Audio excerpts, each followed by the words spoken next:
जहां हमास के 20 लाख अमेरिकी डॉलर अब अमेरिका की नजरों में छुप रही है, वहीं दूसरी तरफ हमास की जीत अब बस ऐलान बाकी है। इजरायली प्रधानमंत्री नेतन्याहू को आखिरकार हमास की शर्तों के आगे झुकना पड़ा। इजरायली सेना यानी आईडीएफ अब गजा से पीछे हटेगी। ये बात रिपोर्टों और पुख्ता सबूतों के साथ सामने आई है। और सिर्फ यही नहीं, इस मामले से जुड़ी है कई और बड़ी खबरें जो आपको जाननी चाहिए।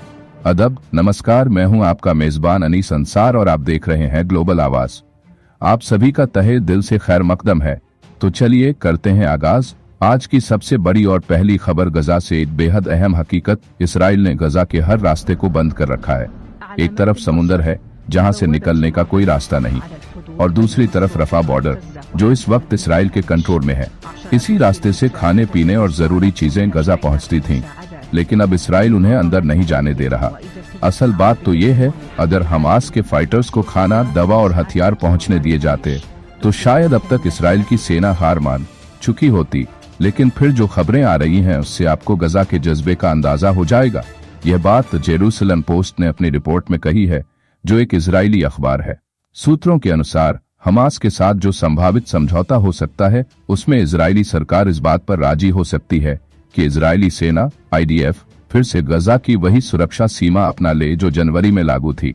जनवरी में आईडीएफ ने गजा सिटी, खान यूनिस, रफा और केंद्रीय गजा के गहरे हिस्सों से पूरी तरह पीछे हटते हुए इजराइल गजा सीमा के चारों ओर करीब 700 से 100 मीटर तक एक सुरक्षा परिधि बना ली थी। अब जिस वापसी की बात चल रही है उसमें आईडीएफ को लगभग उसी जगह पर वापस जाना पड़ सकता है। हालांकि मार्च में जब इजराइल ने हमास के साथ दोबारा लड़ाई शुरू की थी, तब आईडीएफ ने गजा के 75% हिस्से पर नियंत्रण हासिल कर लिया था।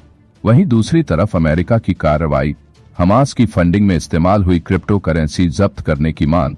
अमेरिका की अटॉर्नी जनरल पाम बॉन्डी ने कहा है कि उनका विभाग यह कभी नहीं होने देगा कि डिजिटल करेंसी प्लेटफॉर्म आतंकवाद की फंडिंग के लिए सुरक्षित ठिकाने बन जाए।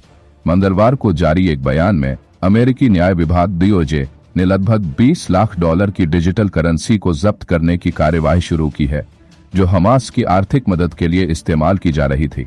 गजा में आम लोगों का हाल, इजरायली सेना गजा पर बमबारी जारी रखे हुए है। वहीं 109 राहत संगठनों ने इजरायल के खिलाफ कार्रवाई की मांग करते हुए चेतावनी दी है कि पूरे इलाके में भूखमरी फैल रही है। गजा की स्वास्थ्य एजेंसियों के अनुसार सिर्फ एक दिन में भूखमरी से कम 15 फिलिस्तीनियों की मौत हो गई है। भूखमरी से मरने वालों की कुल संख्या अब 101 हो गई है, जिनमें 80 बच्चे शामिल हैं। दूसरी तरफ अल जजीरा की रिपोर्ट, अल जजीरा ने प्रेस संगठनों और कानूनी संस्थाओं से अपील की है कि वो गजा में पत्रकारों पर हो रहे जुल्म और लोगों को भूखा रखने की साजिश पर फौरन कार्रवाई करें। करीब 21 महीनों से इजराइल की बमबारी और नाकेबंदी ने 20 लाख लोगों को जिंदा रहने की आखिरी हद तक पहुंचा दिया है। अगली खबर ईरान से। ईरान के राष्ट्रपति मसूद पेजेश्कियान ने कहा है कि उनका देश इजराइल द्वारा छेड़े जाने वाले किसी भी युद्ध के लिए पूरी तरह तैयार है। उन्होंने यह भी कहा कि उन्हें ईरान और इजराइल के बीच जारी संघर्ष विराम को लेकर कोई खास उम्मीद नहीं है।